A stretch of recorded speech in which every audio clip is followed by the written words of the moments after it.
Montevideo, Uruguay, cruce del Río de la Plata en barco durante la noche.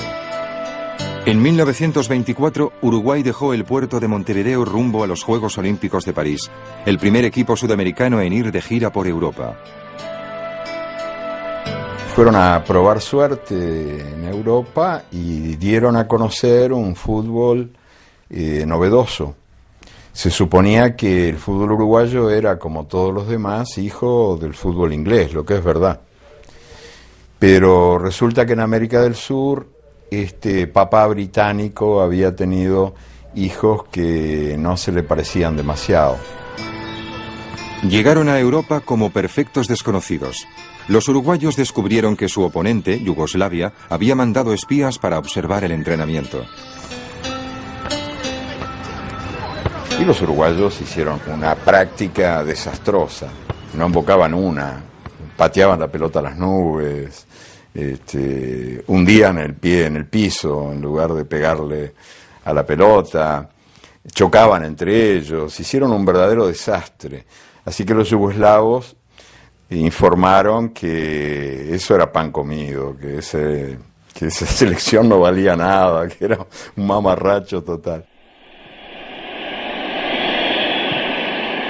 Uruguay le dio una paliza a Yugoslavia, 7-0.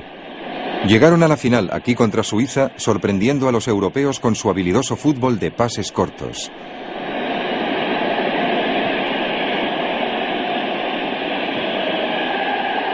Tan impresionados quedaron los espectadores parisinos con el triunfo por 3-0 de Uruguay, que este partido se cita como el que más influyó en el desarrollo del estilo del fútbol francés.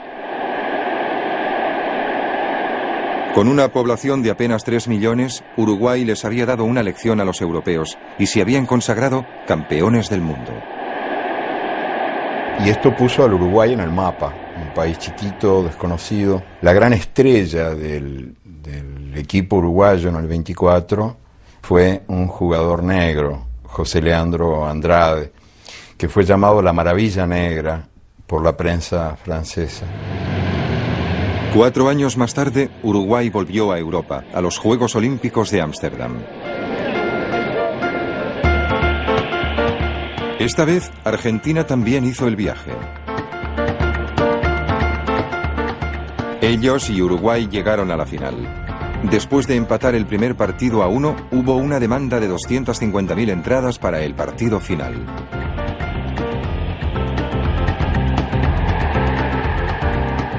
Habían jugado 103 partidos entre los dos y la rivalidad no había disminuido lo más mínimo.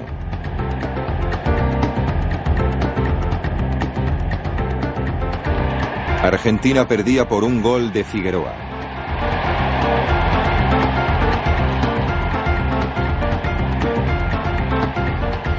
Monti igualó para Argentina antes del descanso, pero cuando Uruguay anota el tanto ganador en el segundo tiempo, ya significa un segundo título mundial consecutivo para la banda oriental del Río de la Plata.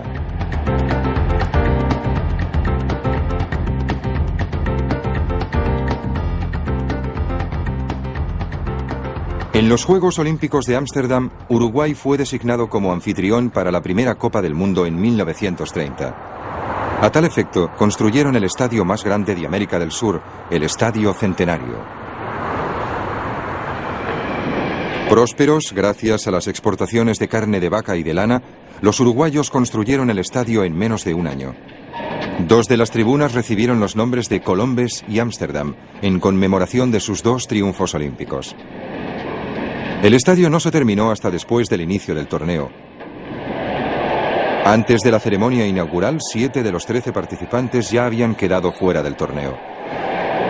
Los uruguayos habían ofrecido pagar los gastos de viaje y alojamiento, pero solo Francia, Bélgica, Rumanía y Yugoslavia se molestaron en hacer el largo viaje desde Europa.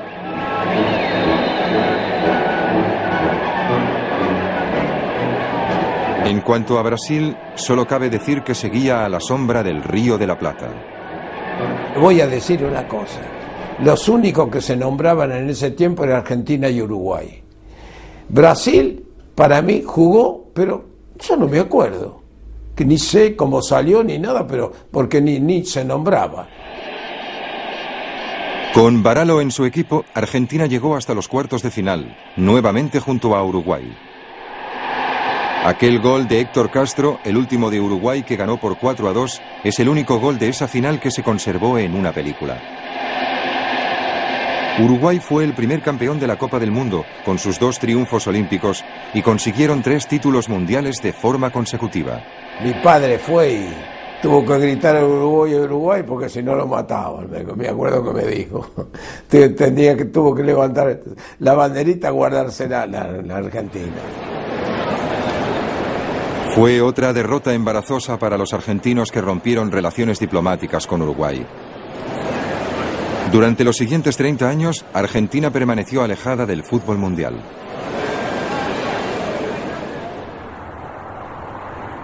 Uruguay declinó defender su título 4 años más tarde en Italia, pero el dominio del Río de la Plata sobre el fútbol mundial quedaba fuera de toda discusión. En Uruguay se decía que 3 títulos mundiales eran un claro ejemplo de la supremacía de lo que ellos llamaban la garra charrúa.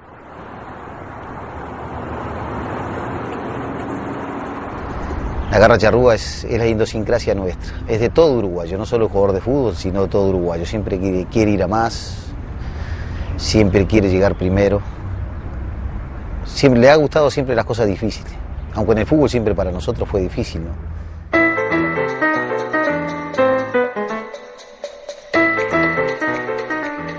El ejemplo más famoso de la garra charrúa se dio en Río, en la Copa del Mundo de 1950.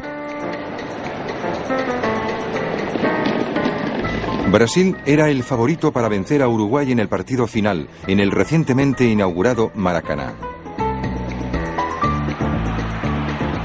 200.000 brasileños llenaban el estadio.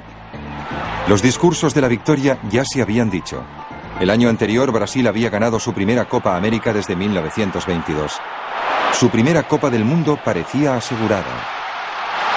Sobre todo cuando Friaca anotó al empezar el segundo tiempo. Pero en el minuto 66 Juan Schiaffino igualó para Uruguay.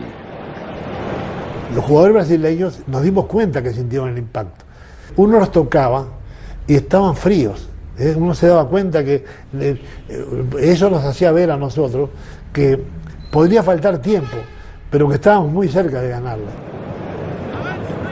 Cuando solo faltaban 11 minutos para finalizar el partido, Alcides Gigia anotó, provocando el más profundo de los silencios en la historia del fútbol. Lo que pasa es que el juego uruguayo lo que tiene es mucho amor propio. Van a la cancha y no les gusta perder. Entonces meten ese amor propio, eso de querer ganar, ¿sabes? Y entonces por eso a veces sacan resultados que no se esperan.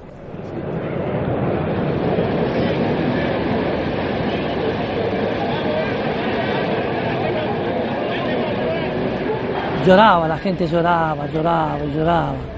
Así, cientos de personas lloraban. Era una cosa increíble. Y termina el partido y bueno, todo el mundo llorando. Los brasileños porque perdieron, nosotros porque ganamos. El diminuto Uruguay tenía ya la segunda Copa del Mundo y un cuarto título mundial. Brasil, con una población de 150 millones, no tenía ninguno. En 4 campeonatos mundiales, Uruguay había jugado 18 partidos, ganó 16 y todavía no habían sido derrotados. La garra charrúa había demostrado su valor. La guerra no la perdemos. El día que pierdamos eso, desaparecemos. Eso existe siempre.